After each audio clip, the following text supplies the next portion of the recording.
The changes of investor assets under management are a key metric to measure the popularity of a peer-to-peer platform. In the specific case of Debitum, assets under management have been around 9.5 million euros after the first 5 years of operations, while this amount has doubled in the last 12 months. So, what has happened? Although Debitum pursued a somewhat different and unique business approach with a marketplace model for buyback guaranteed business loans, the underlying assets haven't been in high demand from investor side. The cause might be the low interest rate profile with only 8 to 9%, longer loan terms, or even the repeated noise that popped up due to the platform's controversial ICO funding. But since the recent ownership change in summer last year, Debitum emerged with a completely reshaped profile which lured investors back to the platform. For this reason, today's video will focus on the statements of Debitum's new ownership duo and how they transformed the platform within the last 12 months to become one of the most appealing options in the current peer-to-peer environment. In summer 2023, Debitum founder and majority shareholder Martin Slieberts sold 100% of his shares in the Latvian DEB operator. According to Eriks Rengitis, the desire to sell the company came from Martins himself, who had decided to focus on other ventures. The two Latvian businessmen knew each other through Erik's M&A activities, which is how he first learned about the idea to sell the Debitum platform. The official change of ownership then took place in summer of 2023, which involved 3 different parties. As of July this year, minority shareholder and previous Debitum CEO Henris Janssons has sold his shares to the remaining 2 shareholders Ingo Salmins and Eriks Rengitis. Eriks, who took over the CEO position of Debitum a few weeks ago, is a corporate finance guy in its core, with experiences dating back to 2010, while at the same time being a partner at M&A firm Octus Capital. His strong network enables him to identify companies in need of financing, which can be an important advantage for acquiring new lenders. Also, his Latvian business partner, Ingo Salmins, who is now the main shareholder of DEB operator, can look back at a corporate banking career since 2005, while recently working as a director in the state lending sector. The new Debitum partners therefore have a great deal of financial expertise, as well as a good network to recognize both the needs in the market and the quality of new lenders. A frequently discussed topic remains the crowd sale funding from 2017, where Debitum Network raised around 6 million euros to ensure the initial development of the platform. Given the small utility of the issue token, the value of the DEB token has consequently plummeted as a result, which makes many ICO investors feel like they have been played by the platform. Although Debitum has always emphasized the usability of the DEB token, specifically in the early days, the overlap with a business model based on fiat currencies has always been bigger than with the blockchain processes.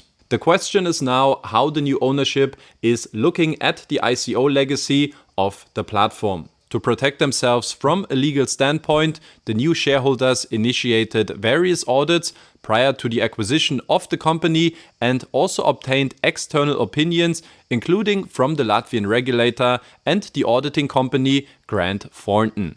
As it turns out, there have been no liabilities found to third parties, which is why the new ownership doesn't feel the need to take any actions to increase the value of the token. As far as my personal understanding of the topic goes, the funding has also been taken place through a different company which was set up in Lithuania. Therefore, no money seemed to have carried over to Latvian company DEB operator, which was established to prepare for the local legislation in Latvia at the time. Another issue to resolve for the new owners is the defaulted assets in Ukraine. Prior ownership changes have been finalized last year. Debitum introduced a restructuring plan that would have promised a full repayment happening 6 years after the end of force majeure. The fact that Debitum took this decision on their own without consulting with affected investors is certainly something to be criticized. In our conversation, Debitum CEO Eric Rengitis admitted that he wasn't entirely happy with the way the restructuring was carried out at the time, as he would have liked to have more flexibility for both the platform and investors. Maybe we would have done it a bit differently, because the legal restructuring plan binds platform and company for too long period. We would prefer a shorter period, let's say a year, and every year we meet again, we look at the situation, and then we kind of make a decision to prolong it. In our conversation, Eric hinted at an alternative solution with an external investor who would be interested to buy around 60% of the outstanding receivables. Given that there is no legal commitment so far, Debitum is yet to publicly share any official communication in this regard. So the investor indicatively offered 1.056, so around the top 1.1 million euros. Again, to put it roughly, it's 60% investors get money quickly and today and for sure, rather than waiting for 100% within 5 years.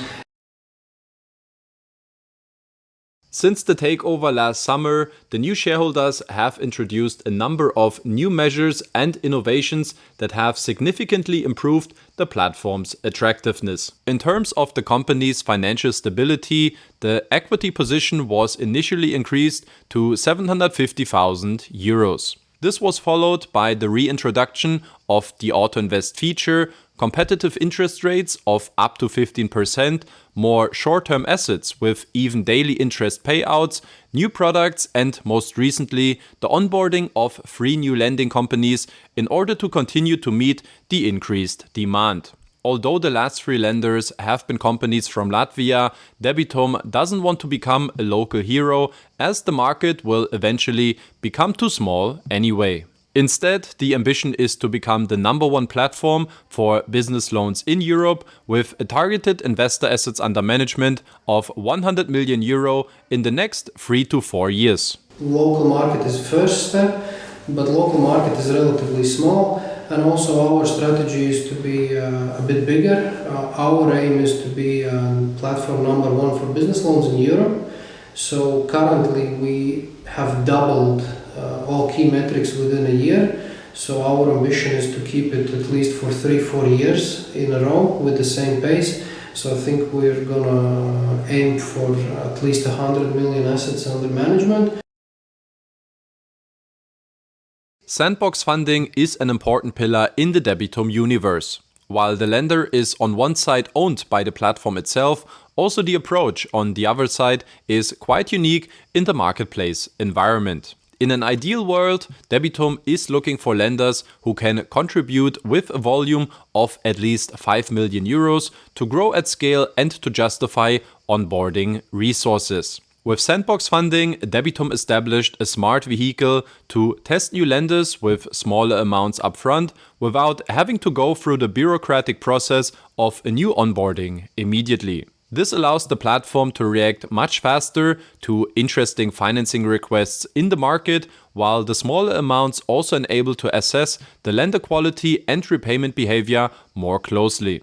A proof of concept can be found with 2 of Debitum's recent lender signings, namely Foresto and Juno Finance, which have successfully performed under the Sandbox umbrella for more than half a year, earning themselves a steady place in the lender list on Debitum. This approach is naturally leading to some degree of intransparency, although I find it hard to argue when you consider the benefits on the other side for both the platform and investors. According to Debitum shareholder Eric Rengitis, there are currently up to 10 companies operating under the Sandbox umbrella, with each one starting at a few 100,000 euros. Because the Sandbox assets come with a buyback guarantee as well, the platform is therefore liable for any payment difficulties that may arise. The change of ownership has clearly raised the profile of the Debitum platform in the past 12 months. Although there is still a long way to go to reach 100 million of AUM, the new shareholders seem to have both the expertise and the network to continue on the path that they have been taking since last summer. Looking at the entire investment profile of the platform, Debitum has now transformed to one of the better options in the current market environment. This is due to a high standard of regulatory requirements, competitive interest rates, and a higher degree of liquidity. So for anyone interested in diversifying their investment portfolio outside of consumer loans, Debitum might be an option worth considering for your portfolio. To get more information on Debitum, I highly recommend to check out the extensive analysis on the blog, where you can find all sorts of information, as well as a sign-up link if you want to start off your Debitum journey with an additional cashback.